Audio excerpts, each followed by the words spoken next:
முதலீட்டாளர் மாநாடு மூலம் அந்நிய முதலீடுகளை ஈர்க்க மாநில அரசு தீவிர முயற்சிகளில் ஈடுபட்டுள்ள நிலையில் இதுகுறித்து தொழில்துறை ஆலோசகர்கள் மத்தியில் மாற்று கருத்துகளும் இருக்கின்றன. இதுகுறித்து விரிவாக பார்க்கலாம். அந்நிய முதலீட்டை ஈர்க்க தமிழக அரசு முயற்சிப்பதில் தவறு எதுவும் இல்லை என்றாலும் அதற்கு முன் உள்ளூர் பிரச்சனைகள் பலவற்றுக்கு தீர்வு காண வேண்டியது அவசியம் என்கின்றனர் தொழில்துறை நிபுணர்கள். கடலூரில் பெட்ரோகெமிக்கல் ஆலை அமைப்பதில் தடங்கல், கொச்சியிலிருந்து தமிழகம் வழியாக பெங்களூருவுக்கு எரிவாயு குழாய் கொண்டு வரும் திட்டம் முடங்கியிருப்பது போன்றவற்றை இவர்கள் உதாரணங்களாக குறிப்பிடுகின்றனர். இது தவிர மூடப்பட்டுள்ள நலிவுற்றுள்ள தொழிற்சாலைகளுக்கு புத்துயிர் தர வேண்டியதும் அவசியம் என்கின்றனர். இதுபோன்ற முயற்சிகளால் மாநிலத்திற்கு உடனடி பலன் கிடைக்கும் என்றும், மாறாக அந்நிய முதலீடுகளால் பலன் கிடைக்க குறைந்தது 4 முதல் 6 ஆண்டுகள் ஆகலாம் என்றும் அவர்கள் கூறுகின்றனர். 5000 கோடி ரூபா ப்ராஜெக்ட் போட்டு அதை கமிஷன் பண்ணால் 4 வருஷம் ஆகும். ஃபர்டிலைசர் ப்ராஜெக்ட் போட்டிங்கன்னு வச்சுக்கோ 4 வருஷம் ஆகும். ரிஃபைனரி போடலாம் 5 வருஷம் ஆகும். தெர்மல் பவர் ப்ராஜெக்ட் போடலாம் 6 வருஷம் ஆகும். இன்றைக்கி முதலீடு ஆரம்பித்தாலே 6 வருஷம் ஆகும். முதலீடு இப்போ தான் வரேன்னு சொல்லியிருக்காங்க. இந்த ப்ராஜெக்ட்லாம் என்றைக்கு என்ன பண்ண போகிறது? ஒரு 2020 அதனால் இது இம்பேக்ட் இது 1 லட்சம் கோடி ரூபா இம்பேக்ட் தமிழ்நாட்டில் பொருளாதாரத்தில் உடனே எந்த விதமான இம்பேக்ட் இருக்காது.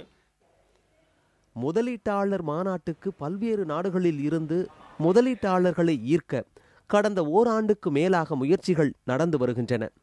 இதற்காக மட்டும் 100 கோடி ரூபாய் அளவுக்கு செலவழிக்கப்பட்டுள்ளது. இம்மாநாடு மூலம் 1 லட்சம் கோடி ரூபாய் அளவுக்கு முதலீடு வரும் என அரசு தரப்பில் உறுதி அளிக்கப்படும் நிலையில் இது எந்த அளவுக்கு சாத்தியம் என்ற கேள்வியும் முன்வைக்கப்படுகிறது. அதில் வரும்போது முதலீடாக வரவங்க சும்மா கல்யாணத்துக்கு கூப்பிட்டா வர மாதிரி தான் வருவாங்க.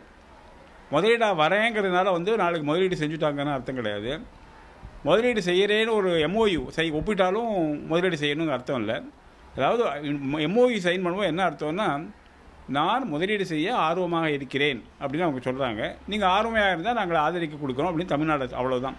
அதுக்கு மேலே என்ன ப்ராடக்ட் பண்ணணும், அதுக்கு என்ன டிமாண்ட் இருக்குது, என்ன சப்ளை இருக்குது, அதுக்கு லேண்ட் எப்படி இருக்குது, அதெல்லாம் பார்க்கணும். அதனால் 1 லட்சம் கோடி ரூபா முதலீடு செய்ய போகிறாங்கன்னு இன்வெஸ்டர் மீட்டில் வர செய்தியை பார்த்துட்டு உடனே 1 லட்சம் கோடி ரூபா வந்துடுது தமிழ்நாட்டில் ஒத்துன்னு நினச்சிக்கூடாது.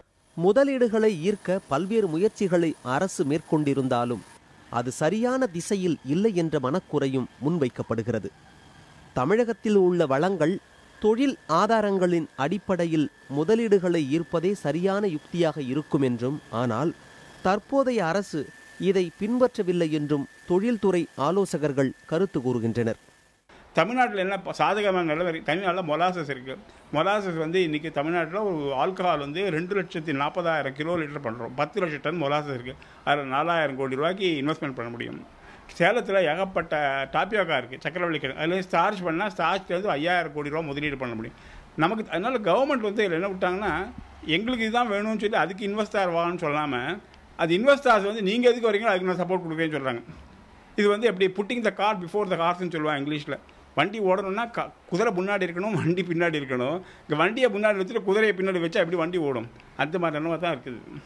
மாநிலத்தில் மேற்கொள்ளப்படும் முதலீடுகள் மீது அரசுக்கு கட்டுப்பாடு இருக்க வேண்டும் என்றும், இல்லாவிட்டால் குறிப்பிட்ட காலத்தில் அவை வெளியேறும் அபாயம் இருப்பதாகவும் நிபுணர்கள் குறிப்பிடுகின்றனர். அந்நிய முதலீடுகளை ஈர்க்கும் முயற்சியில் பல்வேறு தரப்பு ஆலோசனைகளையும் அரசு கருத்தில் கொள்ளும் என நம்புவோம். புதிய தலைமுறைக்காக செய்தியாளர் ரமேஷுடன் சேஷகிரி.